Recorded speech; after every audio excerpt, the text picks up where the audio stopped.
tubaramutse twongere tubashimire abakunzi ba Byacu TV n'amwe mwese mundangaje gukurikirana ibiganiro bica kuri TV yacu. Ikaze turabira ku makuru agenda avuga ku ntambara y'Uburusiya na Ukraine ku nshuro igira kane yikwirikiranya kuri wa gatanu.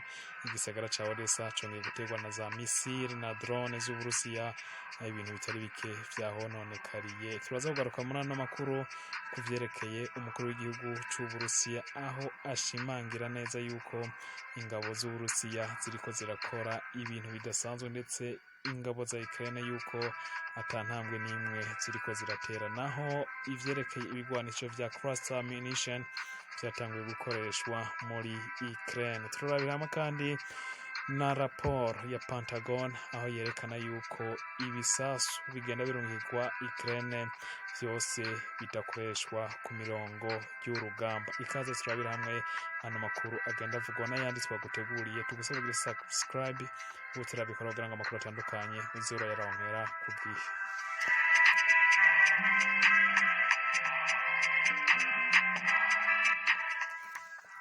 Perezida Vladimir Putin kuri wa gatanu yagize ikiganiro na zimwe mu ndongozi nkuru ziraba ikibazo c'umutekano mu gihugu c'Uburusiya. Mu ijambo ryiwe, Perezida Vladimir Putin yerekanye ko ingabo za Ukraine nubwo zatanguje ibikorwa bidasanzwe vyo kwisubiza ibice mu buseruko no mu bumanuko bw'intara Uburusiya bwigaruriye, ata musaruro ibikorwa birageraho, naho ibihugu vyo mu burengerazuba vyagerageje gufasha Ukraine mu kuyiha ibigwanisho. Bwana Putin yagize ati, nubwo Kiev yaronse ibigwanisho bitari bike biturutse mu bihugu vyo mu burengero, harimo n'abacancuro ndetse n'abahanuzi bagerageza kwigarurira ibice tugenzura, kugeza ubu barananiwe muri iyo kampanye yabo basanzwe barimo. Bwana Putin yibukije ko ibihugu vya Otan gukomeza guha Ukraine ibigwanisho ngo basambure Uburusiya atakindi bizogera ko atari ugutuma intambara iramba gusa, naho ngo ntaco bazogeraho namba.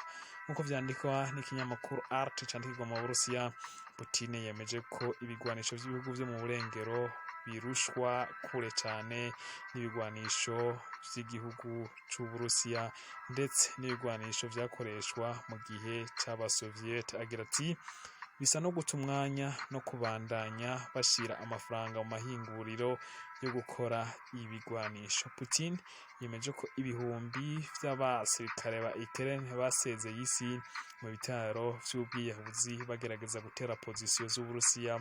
Aha mwamenya ko za mine arizo zabateruye. Mu ndwi iheze, Sergei Shoigu yemeje yuko abagera 26,000 b'abasirikare ba Ukraine bapfuye kuva ku igenekerezo rya 4 z'ukwezi kwa gatandatu, umunsi ibitero nyezina vyatanguye mu gihugu ca Ukraine mu buseruko bwaho.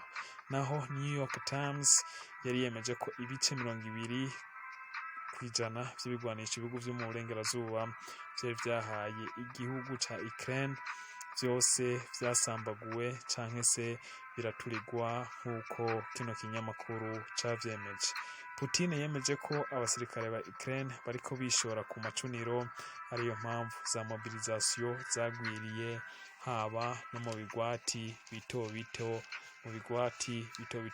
vyo muri Ukraine barondera izindi ngabo zogaruka ku rugamba. Putin yakemeza ko ibitero bitegwa no kwikunda kw'abategetsi ba Ukraine bashora abasirikare babo n'abana babo ku macuniro. Putin yemeza kandi ko Leta Zunze Ubumwe za Amerika ziriko zirondera guca intege nke ibihugu vyo mu burengerazuba mu gufana no gushigikira iyi ntambara. Yemeza ko abanyaburayi benshi barambiwe no gushigikira no gutataguza amahera ku bintu takimazi vyo kurondera inyungu n'icubahiro ca Leta Zunze Ubumwe za Amerika. Putin kandi muri no jambo yongeye kwemeza ko igihugu ca Pologne gifise umugambi wo kuzana no gufasha Ukraine, nk'uko BBC Russia ivyandika mu kiganiro yagize kuri uyu wa gatanu. Perezida Vladimir Putin yagize ati,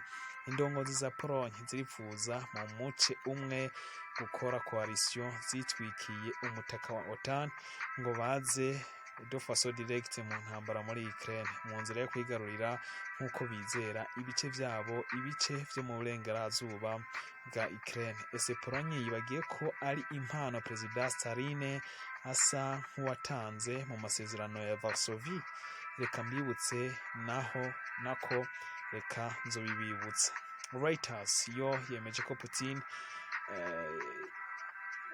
kubwa Putin Otan bisa nko kwenyegeza intambara n'Uburusiya, gusa buri gihe ibigwanisho baha Ukraine atakabuza bishwanyaguzwa ku mirongo y'urugamba. Perezida Putin yongeye kwibutsa ko uzohirahira akazotera Belarusi atakabuza bizoba bisiguye gutera Federasiyo y'Uburusiya, ngo rero nta kabuza igihugu cy'Uburusiya kizoza gufasha igihugu ca Belarusi.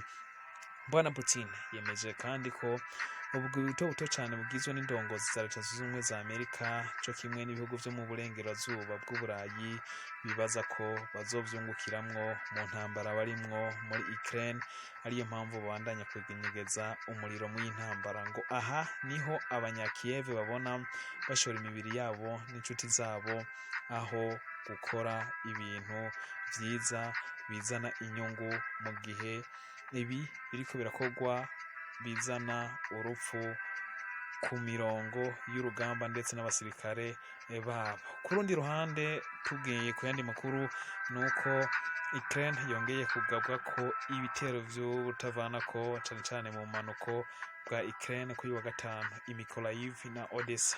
Imvo n'igitero ca drone cishe abantu babiri n'umwana yakomeretse,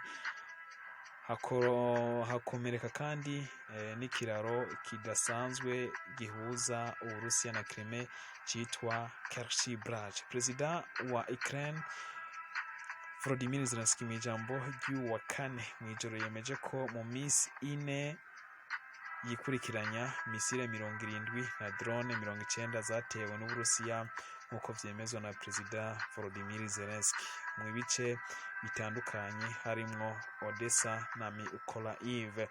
Zelensky yemeza ko Odessa ikeneye cyane ubwirinzi ndetse n'iyindi mice y'igihugu ngo zirakeneye ubwirinzi ku bitero Uburusiya bugenda bikora. Aganira n'umushikiranganji w'uburimyi w'igihugu ca Ethiopia, Bwana Zelensky yemeje yuko amahanga akwiye gufatanya muri runo rugamba kugira ngo bashobore guhangana n'umwasi ari Uburusiya. Ashimira ibihugu bitandukanye vyafatiye ingingo igihugu c'Uburusiya kuba vyarabikoze, ngo kuko igihugu c'Uburusiya kiriko gikora ibintu atari vyiza. Kubw'umushikiranganji w'uburimyi yemeje yuko toni zishika 100,000 arizo zimaze kononwa kubera ibitero vy'urutavanako muri Ukraine mu manuko bw'igihugu mu bubiko muri Odessa, itoni 100,000 z'ibinyantete. Izi zose rero ngo zari zitezwe kugurishwa hanze, ariko zaje guturigwa na za drone hamwe na za misile z'Uburusiya kuva kuyu wa kabiri nk'uko twabigarutseho, inyuma y'uko kwigenekerezo ya 17 z'ukwezi kw'indwi kuvuga kuri uyu wa mbere ubu Ukraine yateye ibitero ku giraro gihuza Uburusiya na Crimea.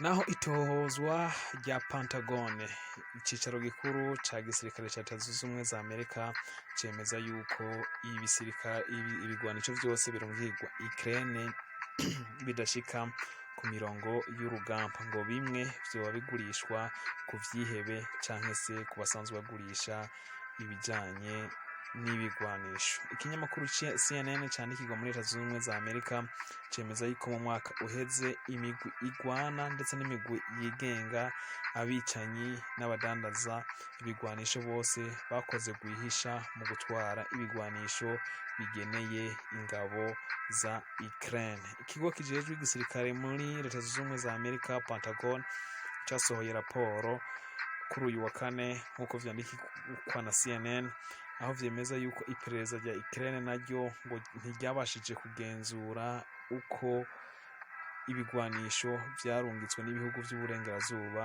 vyagiye bikoreshwa muri Ukraine. Nk'uko raporo yiswe The Odessa Accountability of Equipment Provided to Ukraine, nk'uko kandi yabonwe n'ikinyamakuru CNN hamwe na military.com, mwitohozo ngo ryakozwe mu kwezi kw'icenda mwaka uheze, Ukraine ngo ntishobora kugenzura buri bigwanisho Leta Zunze Ubumwe za Amerika ndetse n'ibihugu vy'Uburayi bigenda biziha. Ibi ngo vyakozwe nyuma y'uko ibigwanisho vyagiye bihabwa Ukraine vyagiye bibonwa mu bindi bice bitandukanye.